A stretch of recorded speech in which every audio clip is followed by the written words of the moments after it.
Aucun match n'est facile. Tu te le rends facile. Cette phrase ne m'appartient pas. C'est Galtier qui l'a employée et elle est tellement vraie. C'est une phrase que tu as forcément entendue si tu as déjà joué au rugby. Ce genre de phrases qui n'ont de sens que pour les joueurs qui sont sur le prêt. Celles que les coachs sortent au moment voulu. Je n'ai pas la prétention d'être un grand coach, mais je vais vous sortir une phrase qui pour moi résume très bien le début de match de l'équipe de France. Il ne faut pas confondre vitesse et précipitation. Et la France, elle en a fait le parfait exemple sur le coup d'envoi. 1 minute 30 de possession où on envoyait énormément de passes et énormément de jeux en triant les ballons, en étant patient jusqu'à ce que s'ouvre pour aller scorer. Vous voulez que je vous dise que c'est pour moi la meilleure chose sur ce match entre la France et l'Italie? Il n'y a pas de blessés et ça c'est un soulagement. Car bien sûr il fallait le gagner le match et j'étais le premier à être inquiet en me disant est-ce qu'il va y avoir un réveil des Italiens? Mais quand à la mi-temps tu mènes 30-0, tu peux quand même légitimement te dire que la France, qui est 3e nation mondiale, qui accueille la Coupe du Monde, ne va pas se faire rattraper par la 14e nation mondiale, surtout sur un 8e de finale. Et donc tu te dis que le taf il a été fait. Mais au-delà du plaisir bien égocentrique de rouler sur l'adversaire et de lui remplir sa musette, t'as pas envie de revoir une France-Namibie.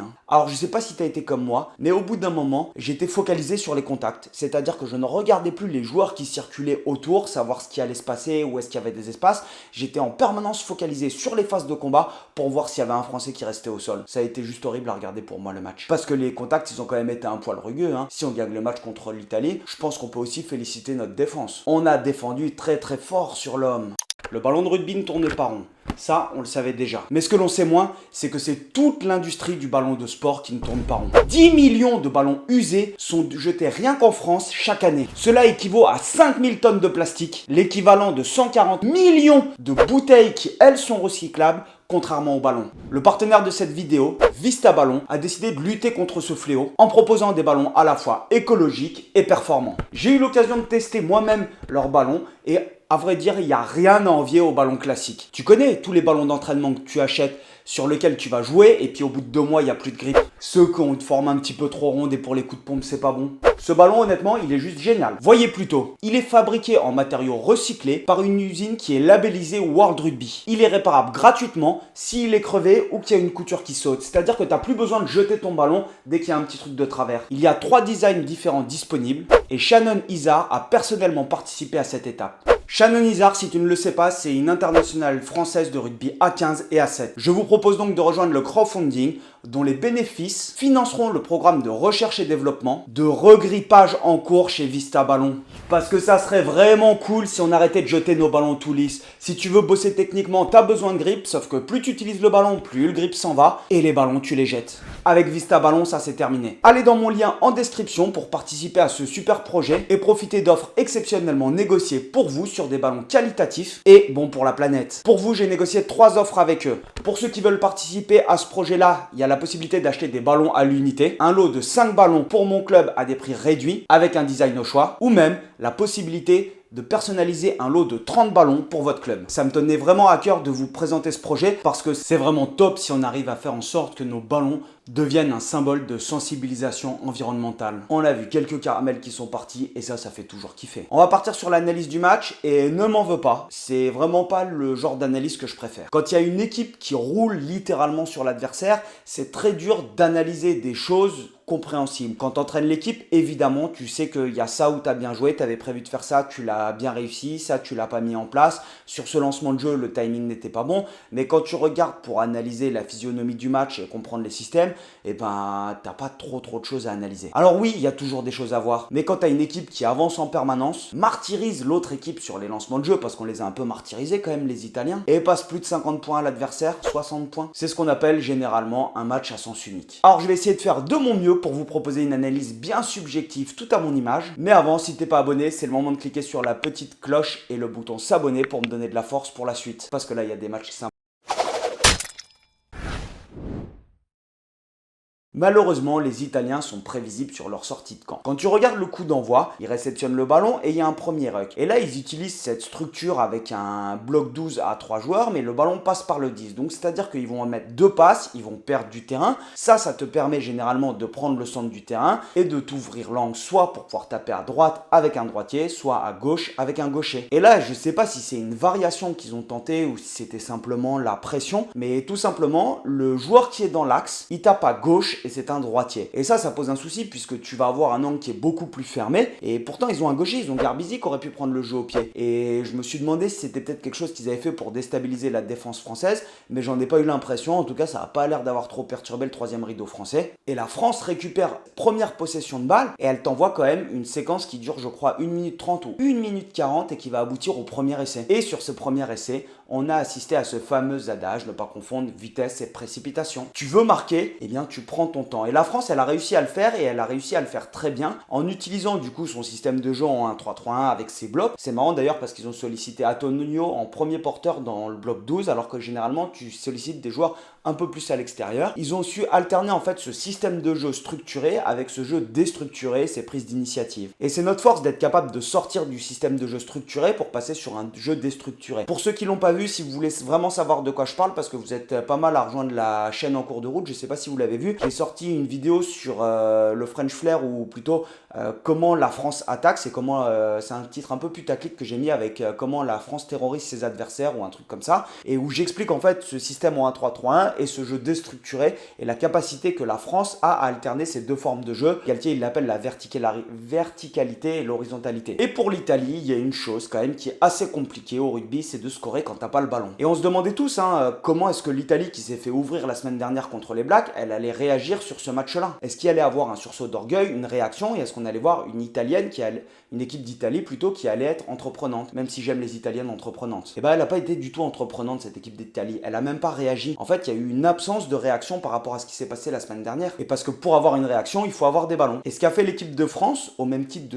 que ce qu'a fait l'équipe de Nouvelle-Zélande, c'est extrêmement fort. C'est qu'ils ont sevré l'Italie de ballons. Ils ont réussi littéralement à les sevrer de ballons pour pouvoir avoir la première possession italienne où ils vont s'enchaîner plus de 3 passes, mis à part la réception du coup d'envoi. Il faut attendre la 15e minute. Donc pendant 15 minutes, les Italiens, ils n'ont pas vu le ballon. Et toi, t'as déjà marqué, il me semble que t'as 10 ou 17 points au bout de 15 minutes. L'équipe adverse n'a pas vu la possession de balle. C'est pas très français ça. La seconde possession italienne est à la 23e minute, parce que je me suis amusé à compter quand même pour voir un petit peu tout ça. À la 23e minute, ils ont une autre possession de balle qui dure moins de 15 secondes et qui se termine par un contest français et une pénalité pour la France. Et ne pas avoir la possession de la balle, attention, c'est pas un gage de défaite. C'est pas parce que tu n'as pas le ballon que tu ne gagnes pas les matchs. La France en est le parfait exemple. On gagne le Grand Chelem en allant défendre chez l'adversaire justement. Il faut apprendre à aller défendre chez l'adversaire. Et ce jeu de dépossession à la France, il nous a plutôt bien réussi. Par contre, il faut défendre fort. À la 23e minute, il y a 24-0 pour la France. Donc l'Italie n'a pas défendu fort. Et encore, c'est pas cher payé parce qu'il y a Penaud quand même qui rate une belle petite occasion d'essai en essayant de nous mettre un jeu au pied. Pourtant, il a fait du foot. Lundi, il y a une belle vidéo qui va sortir sur le système de jeu des Sudaf et je lâche une sacrée punchline sur le jeu au pied des ailiers et ça me fait plaisir qu'il ait fait ce petit jeu au pied, Penaud, ça me donne raison. Et il faut attendre pour voir le réveil un petit peu. Il y a eu un petit sursaut des Italiens à partir de la 26e minute où ils ont un lancement de jeu sur touche où on se fait éventrer au centre du terrain. Ce lancement de jeu, il me rappelle légèrement un lancement de jeu qu'ils ont eu pendant le tournoi Destination contre l'équipe d'Irlande où ils étaient efficaces. C'est ce que je disais dans la preview, c'est-à-dire que normalement ils sont plutôt efficaces sur les lancements de jeu en première main. Et à partir de ce moment-là, malgré que le score soit fait, parce que le score il est fait à la 30e minute, mais même si tu sais que tu es capable de rattraper les points, je dis quand même que la France, on va réussir normalement à s'en sortir pas trop mal sur le match. L'Italie, elle a eu une séquence de possession intéressante, dont une notamment dans les 22 mètres. Je vais plus m'attarder sur le fait que la défense française a été extrêmement forte. Ils ne se sont pas mis à la faute dans leurs 22 mètres, ils n'ont pas concédé de pénalité et surtout ils récupèrent une pénalité et ils se sortent d'un temps fort italien qui est sur ta ligne d'en but sans prendre de points. Et ça, c'est extrêmement difficile. Et l'Italie, on peut pas dire qu'ils ne l'avaient pas préparé le match. Tu le vois sur des petites actions en fait qui te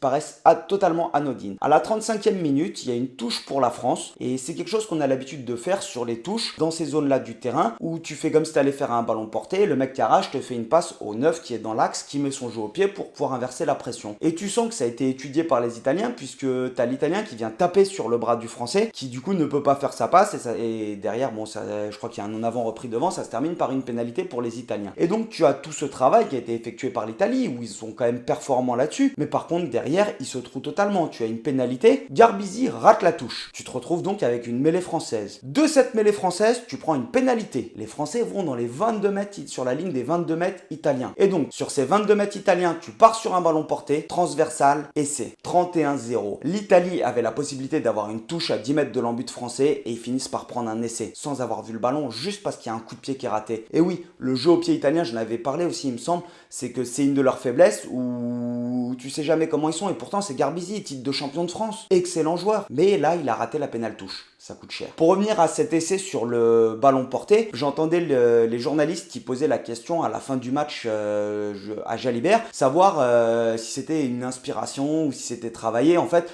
le fait qu'il tape au pied. C'est ce que je dis et là je m'adresse uniquement aux entraîneurs. Quand on attaque sur ballon porté, si c'est correctement effectué, il y a des zones de fracture partout. Et successivement, tu vas éliminer les zones de fracture, puisque si c'est bien défendu à un endroit, ça va se déporter. Et du coup, tu attaques le bon endroit. Pour ceux que ça intéresse, c'est devenu un petit peu mon boulot d'essayer de comprendre le rugby, ce sport dans lequel tu te fais des passes vers l'arrière en essayant d'avancer. Et avant, je créais des formations que je mettais sur un site internet et maintenant je centralise tout sur YouTube où du coup j'ai une formation sur les ballons portés, comment attaquer les processus décisionnels qui durent 1h30.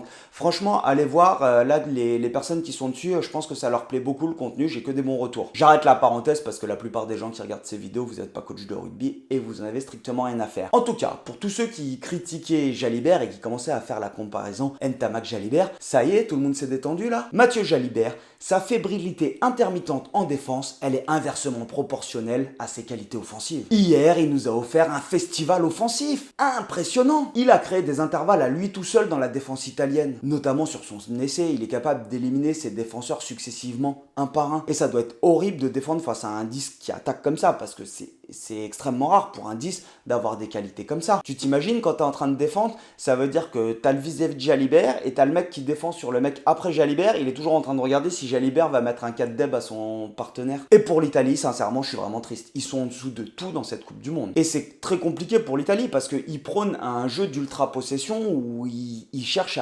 vraiment à user les défenses et à te fatiguer en multipliant les séquences de jeu. Ils prônent ça depuis 4 ans. Mais ils tombent là sur des nations comme la France maintenant qui sont tellement efficaces en défense qu'ils n'arrivent pas à générer de l'avancée. Ils n'arrivent plus à générer de l'avancée. Dès que tu joues dans ton camp, tu te fais punir contre la France. Oui, c'est une des caractéristiques de la France qu'on soit très bon en défense. Mais alors là, c'est abusé. La manière dont on a puni les Italiens sur chacune de leurs possessions, le nombre de ballons qui ont été contestés. Pour tout vous dire, j'avais commencé à voir des trucs justement sur ces 2 premières minutes en début de match, sur le système de l'équipe, sur le système de jeu de l'équipe de France, sur des choix stratégiques qu'ils avaient fait. Mais malheureusement, je ne l'ai pas revu pendant le match. Ça a été un petit peu pour moi comme contre la Namibie, où contre la Namibie, tu as l'impression que en fait, quoi que tu fasses, tu vas avancer, tu vas passer et ça marque. Sur les phases statiques et les lancements de jeu, tu es chirurgical et tu scores. Et je vous avoue vraiment que pour moi, c'est une frustration parce que j'aime essayer de comprendre en fait ce que les équipes tentent de mettre en place pour contrer l'adversaire, les paris qu'ils vont faire et ce que ça va donner même en termes de physionomie de match. Et là, quand je regarde tout ce que tu tentes, tu le réussis. Comme à Twickenham? Non, pas comme à Twickenham quand on a battu les Anglais à Twickenham. Quand on bat les Anglais à Twickenham, il y a plus de jeu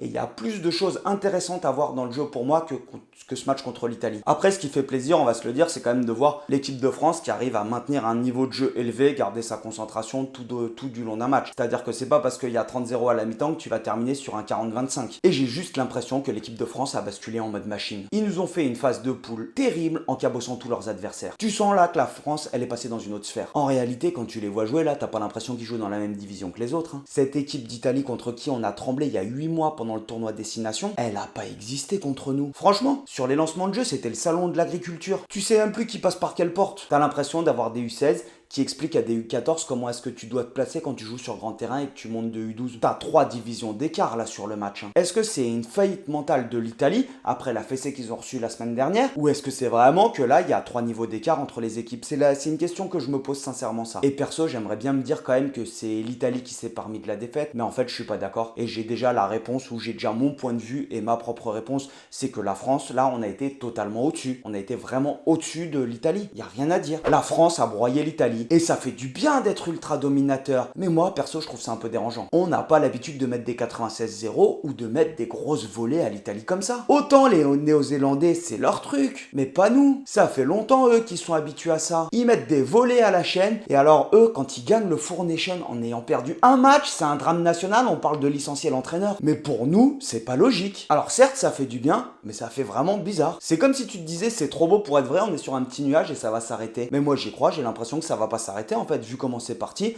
Il faut juste se dire en fait et basculer dans notre tête en se disant on est passé dans une autre sphère. Maintenant, c'est nous les dominants. C'est la fin de la vidéo, je sais ce que je t'ai dit, c'est pas le genre de débrief que j'aime le plus parce qu'en termes d'action, il n'y a pas énormément de choses à analyser. Et puis ensuite, il faut te dire aussi une chose, c'est que demain matin, là, j'entraîne à 9h, à 10h des U8, U10. Dont mon fils en U8, quelle horreur d'entraîner son fils. Et derrière, je bascule avec des U19, j'ai un peu de route pour aller entraîner aussi. Et donc, je voulais absolument sortir la vidéo aujourd'hui, tout simplement parce que demain, il y a un petit Irlande-Écosse. Et celui-là, je pense que ça va être un match qui est ultra intéressant à regarder parce que je me dis que ça va faire partie des rares matchs sur lesquels il va pas y avoir 40 points d'écart au résultat final. Enfin, je le souhaite. J'espère vraiment qu'il n'y aura pas 40 points d'écart et ça me ferait même plaisir qu'il y ait une surprise. Et je vais absolument faire le débrief de ce match parce que le but, c'est de se faire kiffer aussi un petit peu quand on fait ça. N'oublie pas que si tu veux financer un projet écologique et sympa, il y a Vista Ballon, le sponsor de la vidéo dont je t'ai parlé en début, qui pour moi c'est un truc écologique et ça me tient à cœur. Et si vous voulez donner de la force à la chaîne et même offrir un ballon à un pote, à votre gamin, etc.,